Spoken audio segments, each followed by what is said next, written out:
नमस्कार मित्रांनो, मी उदय लाड पुन्हा एकदा स्वागत करतो आपल्या सर्वांचं आवडत्या यूट्यूब चॅनल शेती मित्र वर व्हिडिओ पाहणाऱ्या प्रत्येक शेतकरी मित्राचे आणि कास्तकार बांधवाचे आजच्या व्हिडिओमध्ये मनापासून खूप खूप स्वागत।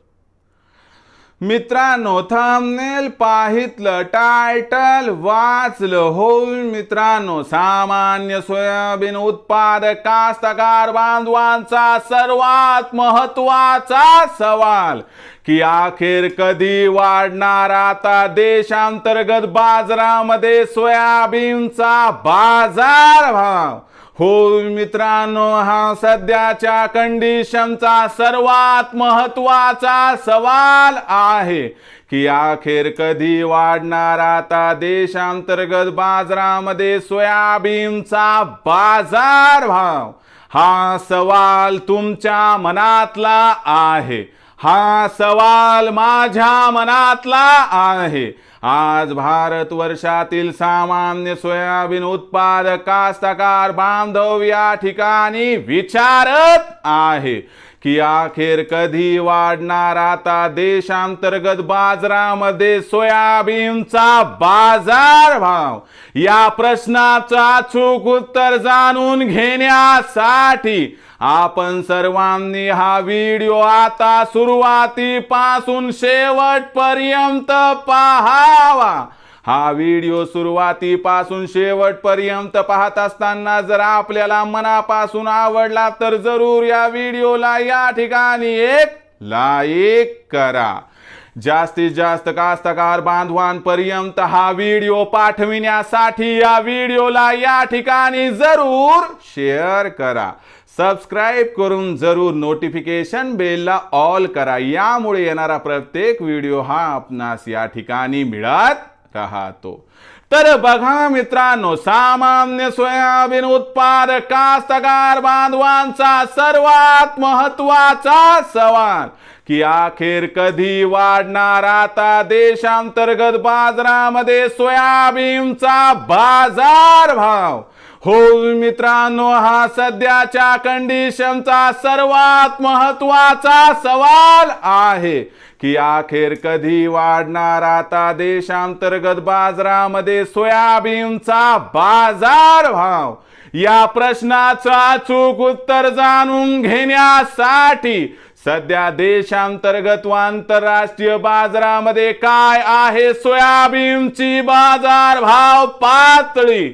सध्या देशांतर्गत आणि आंतरराष्ट्रीय बाजारामध्ये काय आहे सोयाबीनची मागणी आणि पुरवठ्याची स्थिती, या सर्वांचा सोयाबीनच्या भावावरती कसा परिणाम होत आहे आणि या परिणामामुळे अखेर कधी वाढणार आता देशांतर्गत बाजारामध्ये सोयाबीनचा बाजारभाव, या प्रश्नाचं घेऊया सविस्तर उत्तर।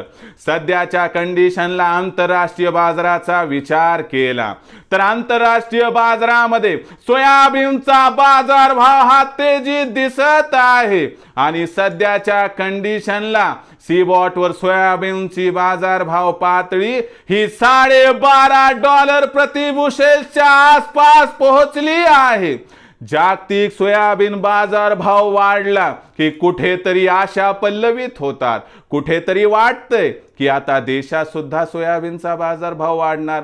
पण आपल्याकडे असणारी परिस्थिती थोडी भिन्न आहे, कारण 1 जून नंतर आपल्याकडे खरीप हंगाम सुरू होतो। या खरीप हंगामासाठी खत बियाणांची खरेदी करावी लागते, त्यासाठी पैशाची आवश्यकता असते। यामुळे आपल्यापाशी असणारं सोयाबीन हे विक्रीस काढावं लागते। यामुळे आपल्याला सोयाबीनची आवक बाजारपेठेमध्ये वाढून 1 जून पासून सोयाबीनचा भाव दबावात दिसणार आहे। म्हणजे जिथं तेजीची वाढ बघावी तिथं दबाव दिसणार आहे। हा दबाव 15 जून पर्यंत कायम राहणार। म्हणजे जो भाव सध्या 4200 ते 4500 दरम्यान आहे, त्याच्यामध्ये 100 ते 200 रुपयांची घसरण दिसून बाजारभाव पातळी 4000 ते 4400 दरम्यान 1 ते 15 जून दरम्यान राहील।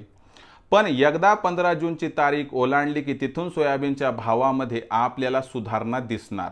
याची दोन कारणे, एक तर देशात सोयाबीनची विक्री कमी होणार, यामुळे मागणी पुरवठ्यात तफावत निर्माण होऊन भाव वाढणार, आणि दुसरीकडे जागतिक बाजारातील तेजीचा फायदा, याच्यामुळे सोयाबीनचा बाजारभाव 15 जून नंतर आपल्याला कमीत कमी 200ची अथवा अधिकतम 300ची तेजी दाखवू शकतो आणि बाजारभाव पातळी यामुळे आपल्याला 15 जून नंतर 4200 ते 4600च्या दरम्यान स्थिरावताना दिसणार आहे। म्हणजे तुमचा जो प्रश्न होता की बाबा अखेर कधी वाढणार सोयाबीनचा बाजारभाव, तर याचं उत्तर आहे की सोयाबीनचा बाजारभाव हा आपल्याला 15 जून नंतर वाढताना दिसणार आहे।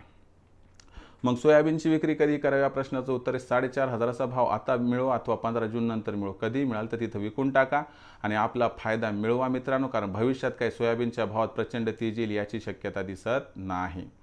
तर मित्रांनो, आता भविष्यात देशांतर्गत बाजारामध्ये काय राहणार सोयाबीनचा बाजारभाव याबद्दल अधिक माहिती जाणून घेण्यासाठी पाहत रहा आवडते यूट्यूब चॅनल शेती मित्र। आवडला असणार हा व्हिडिओ तात्काळ लाईक करा, सामान्य कास्तकार बांधवापर्यंत पाठवण्यासाठी शेअर करा, सबस्क्राईब करून जरूर नोटिफिकेशन बेल ऑल करा, यामुळे येणारा प्रत्येक व्हिडिओ हा आपणास या ठिकाणी मिळत राहतो। तर मित्रांनो, अशाच एका नवीन व्हिडिओसह मी आपला मित्र उदय लाड आपल्या सर्वांचे आवडते यूट्यूब चॅनल शेती मित्र मिळत राहील। तोपर्यंत माझ्या प्रत्येक शेतकरी मित्राचे आणि कास्तकार बांधवाच्या आजच्या व्हिडिओमध्ये मनापासून खूप खूप आभार।